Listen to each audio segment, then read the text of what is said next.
वह गुलदस्ता नहीं टूटा। वह गुलदस्ता किसका था?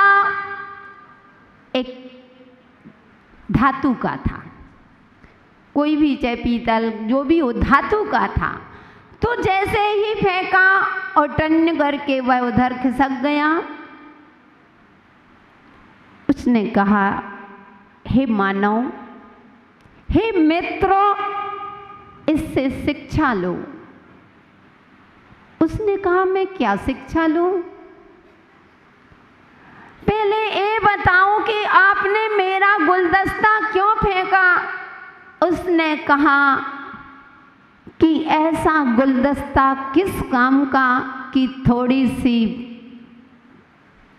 क्या लगे, धक्का लगा, थोड़ी सी चोट लगे और वह टूट गया।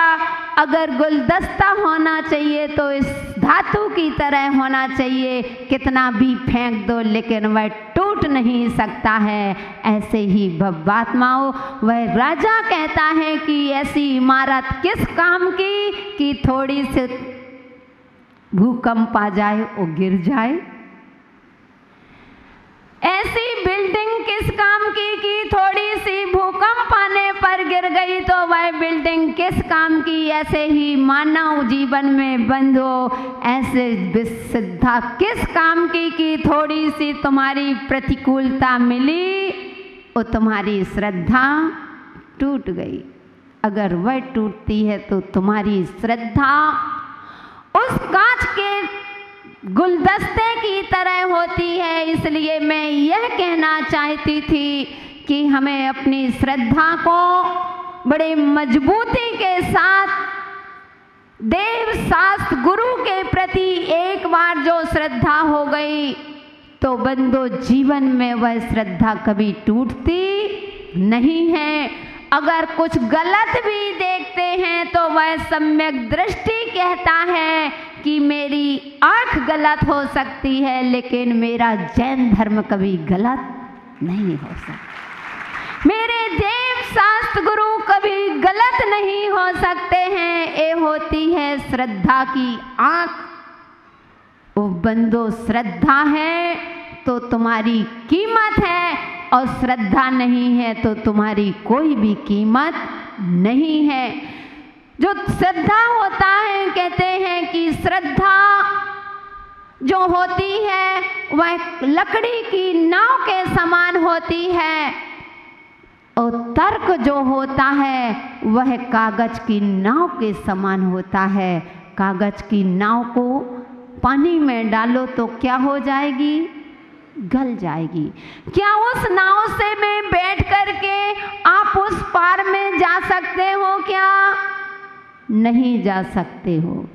ऐसे ही बंधो, और श्रद्धा जो है वह लकड़ी की नाव है। लकड़ी की नाव में बैठते हैं तो हम उस पार नियम से पहुंचते हैं, क्योंकि काष्ठ की नाव कभी डूबती नहीं है। ऐसे ही बंधो, अपनी श्रद्धा को उस लकड़ी की नाव बनाइए, कागज की नाव मत बनाइए। आज तक हम अपनी नाव को कागज की नाव बनाते रहे लेकिन एक भी बार लकड़ी की नाव नहीं बना पाए। इसीलिए हम 84 लाख योनियों में परिभ्रमण कर रहे हैं। अगर एक बार अपनी श्रद्धा को लकड़ी की नाव बना लेते तो आज हम यहाँ नहीं सिद्धालय में बैठे होते। विचार करना बंधु। कहते हैं कि एक कितनी बार हमें गुरुओं का सानिध्य मिला, कितनी बार हमको देव शास्त्र गुरु का सानिध्य मिला होगा। कितने भाव, एक भाव में जैन धर्म नहीं, कितने भाव में जैन धर्म को, जैन कुल में जन्म लिया होगा। लेकिन विचार करो, एक नमक की डली होती है, उस नमक की डली में अगर पानी डाल दो तो वह पानी पानी हो जाती है। ज्ञानी आत्माओं, आज तक तुम्हारे जीवन में कितनी, तुम्हारे देह में, तुम्हारे जीवन में कितनी जिनवाणी रूपी पानी दिया गया, लेकिन आज तक तुम पानी पानी नहीं हो पाए। कभी विचार करना अपने जीवन कि कितने हमें जिनवाणी का रसपान मिल रहा है, गुरुओं का उपदेश मिल रहा है, फिर पत्थर के समान बना हुआ है कि हम पिघल नहीं पाते, तो क्या नमक की डली से भी गए बीते हो गए क्या? इसलिए बंधुओं, हमें अपने जीवन में उस श्रद्धा के गर्भ से ही परमात्मा का जन्म होता है। जहाँ श्रद्धा होती है वहीं परमात्मा का जन्म होता है। और श्रद्धान बंधुओं, मैं कहती हूँ जितना जैनियों को नहीं, जितने जैनेतरों को अपने जैन धर्म पर विश्वास होता है। आपको बुरा जरूर लगेगा, लेकिन लग जाने दो तो बुरा खा लेना। कल तो वैसी रोट तीज है, तो क्या खाना है? रोटी खाना है, नहीं मोटी मोटी। हमारे देश में नहीं चलता। हमने तो राजस्थान में देखा है इतनी बड़ी बड़ी रोट बनती क्या। कल तो इन लोगों का बहुत बड़ा त्योहार, तो कल बूरा भी खा लेना। उस रोटी के साथ बुरा लगे ना तो थोड़ा सा बूरा भी खा जाना, कोई दिक्कत नहीं। तो बंधुओं, कहने का तात्पर्य कि जैन से ज़्यादा आज जैनेतरों को विश्वास हो गया है उस नमोकार मंत्र में और अपने भक्तांबर स्तोत्र में। एक बार एक व्यक्ति अपने पुत्र के साथ और जा रहा था रास्ते पर, उसके पुत्र को प्यास लगती है।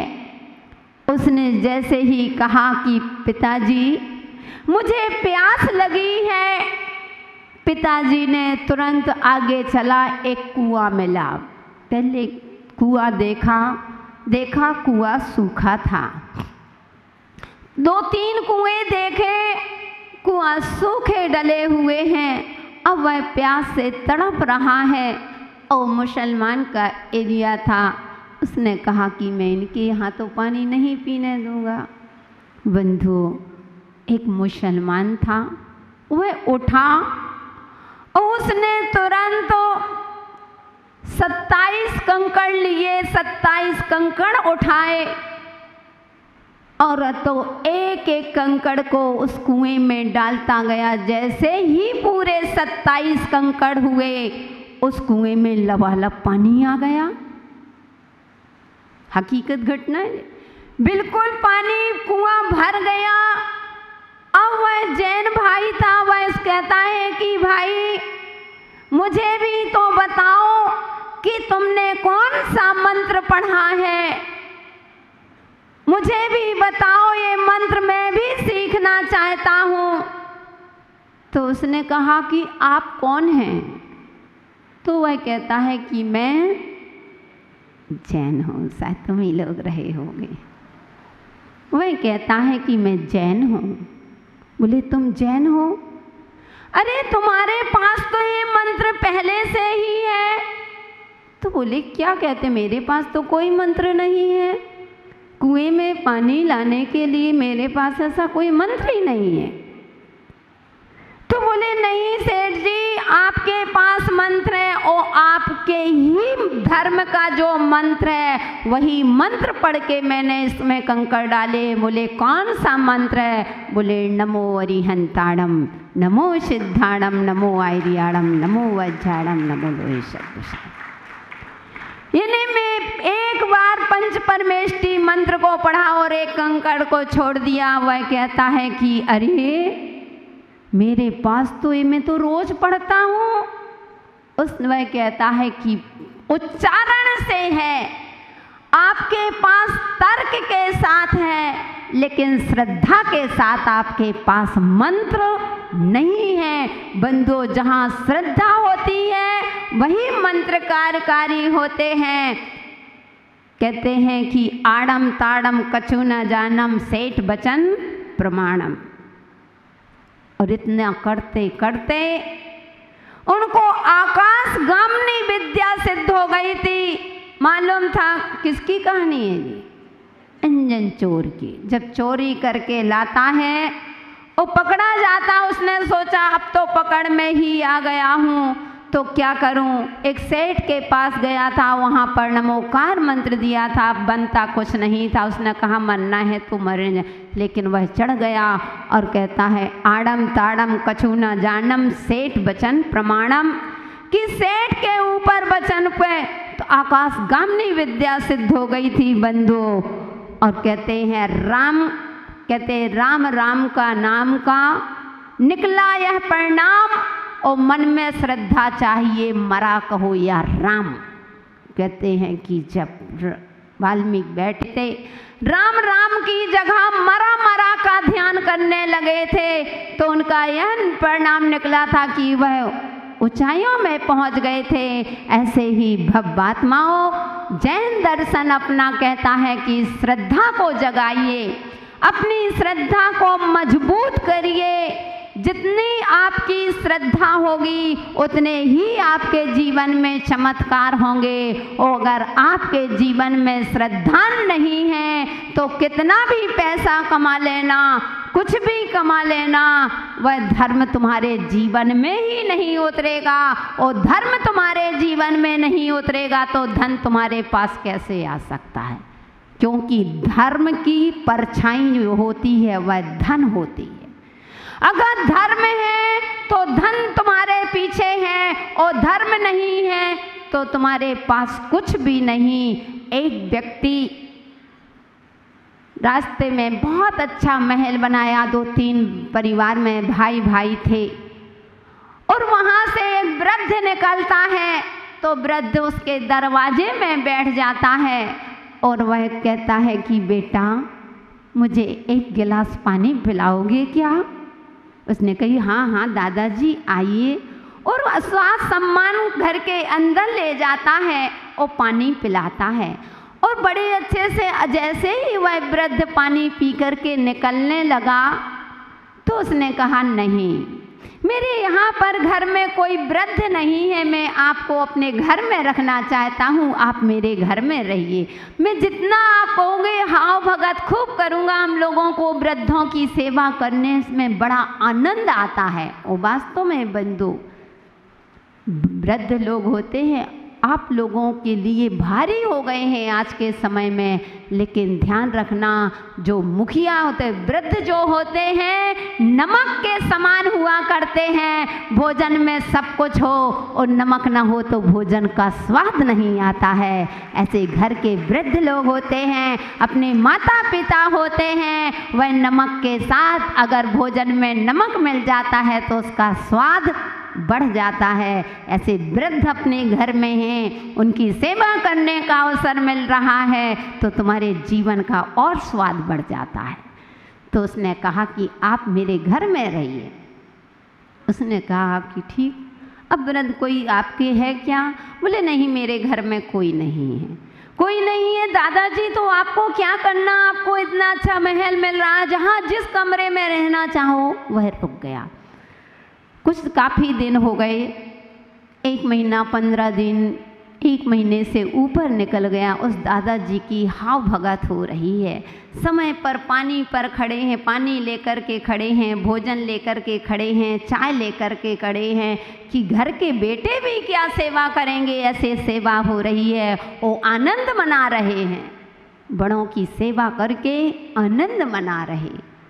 अब उसने कुछ दिन बाद एक वृद्ध महिला आती है, और जैसे ही वह महिला आई और वह भी उसके दरवाजे पर खड़ी हो गई और कहती है कि बेटा मुझे प्यास लगी है, क्या पानी पिलाओगे? वही खुशी के, आओ अम्मा जी मैं तुमको पानी पिलाऊंगा। और जैसे बोले कि मैं अंदर तो नहीं आती हूँ, आओ और तुम मुझे यहीं पर पानी ला करके दे दो। और जैसे ही वह व्यक्ति एक गिलास में पानी लेकर के आता है, स्टील का गिलास था, वह कहती है ध्यान रखना मैं आपके पात्र में पानी नहीं पीती हूँ। और वह पोटली रखे थी तो उसने एक सोने का गिलास निकाला। किसका? सोने का गिलास निकाला और कहती है इसमें डाल दीजिए। और उसने उसमें डाला, उसने पानी पिया और गिलास को फेंक दिया। देख के रह गई, ये क्या समझ। फिर उसने कहा कि अम्मा जी क्या भूख लगी है, भोजन करोगे? उसने कहा हाँ भूख भी लगी है।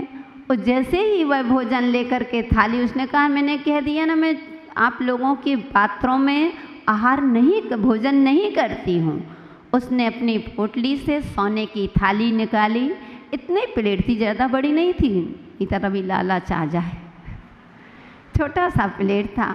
उस प्लेट को निकाला, उसमें भोजन रखा, भोजन किया, उसने फेंक दिया। अब तो क्या एक बार पानी क्या 10-10 बार पानी लेकर के खड़े हैं। समझ गए ना? इनडायरेक्ट बात जल्दी समझ में आती। समझ गए पवन जी? वही हो सोने चाहने वाले, अब तो तुम्हारी पहचान है। यानी वह सोने के लिए अब इतने दुकान धंधा पानी सब छूट गया। अब उस अम्मा का रोज अंदर कमरे में करवा लिया, लेकिन वह दिनों दिन जितनी बार पानी पीती है, वह कहती मैं जूठे पात्रों में कभी पानी नहीं पीती। ऐसी कौन सी महिला? सब लोग सोचते थे दीमापुर में भी आ जाए तो सब अपने अपने घर में ले जाएंगे, चलो अम्मा हमारे पास रहो। तो बंधुओं, अब वह विचार करती है। अब वह जो बेचारा बुढ़ा था, वृद्धवान मनुष्य था, अब उसके तरफ किसी की नज़र ही नहीं। अब वह बूढ़ा कहता है कि बेटा आज क्या बात है, तुमने पानी नहीं दिया, मुझे प्यास लगी है, तुमने मुझे चाय भी कोई लिए नहीं पूछा। तो बेमन से, समझ गए ना, बिना मन से दे दिया। दूसरे दिन उसने फिर कहा बेटा 11 बज रहे हैं, तुमने आज भोजन नहीं। तो उसने क्या मैंने तुम्हारा ठेका लिखा है क्या? मैंने ठेका लिखवा रखा है क्या जो तुम्हारी हाव भगत करो? चलो जाओ, अब हम नहीं संभाल सकते आपको। इतना कहा, वह बेचारा वृद्ध आँखों में आंसू लिए और वास्तव में इतनी कह के जाता बेटा मैं तो सम्मान से आया था, मैं बिना बुलाए तो आया नहीं था। तो उसने कहा जाओ बस मैंने कर ली आपकी हाव भगा, जाइए अब यहाँ से, और उसको भेज दिया। और वह वृद्ध उस घर से निकल जाता है। जैसे ही वह वृद्ध निकला तो वह जो वृद्ध महिला थी वह भी अपनी पोटली को लेके धीरे से जाने लगी। तो वह सभी लोग कहने लगे अम्मा जी, दादी माँ आप क्यों जा रहे हो? मैंने आपको थोड़ी भगाया, मैं तो आपकी कितनी हाव भगत करता हूँ। मैंने तो अपनी दुकान सब बंद कर दी, दुकान में जाना। सभी लोग चारों भाई, ये सभी भाई लोग आपकी सेवा में लगे हुए हैं, तो आप क्यों जा रहे हो? मैं आपको जाने नहीं दूंगा। तो वह वृद्ध अम्मा कहती है कि ध्यान रखना मानव, जहाँ यह वृद्ध रहता है वहाँ मेरा निवास रहता है, जहाँ यह वृद्ध नहीं रहता वहाँ मेरा निवास नहीं रहता। यानी वह वृद्ध कौन था? धर्म था, उसका नाम धर्म था, और जो वृद्ध अम्मा थी उसका नाम लक्ष्मी था। तो बंधु कहने का तात्पर्य जहाँ धर्म होता है वहाँ लक्ष्मी होती है, और जहाँ धर्म ही नहीं वहाँ लक्ष्मी किसका? इसलिए धर्म की लक्ष्मी परछाई हुआ करती है। तो धर्म कब आएगा? जब तुम्हारे अंदर श्रद्धा होगा।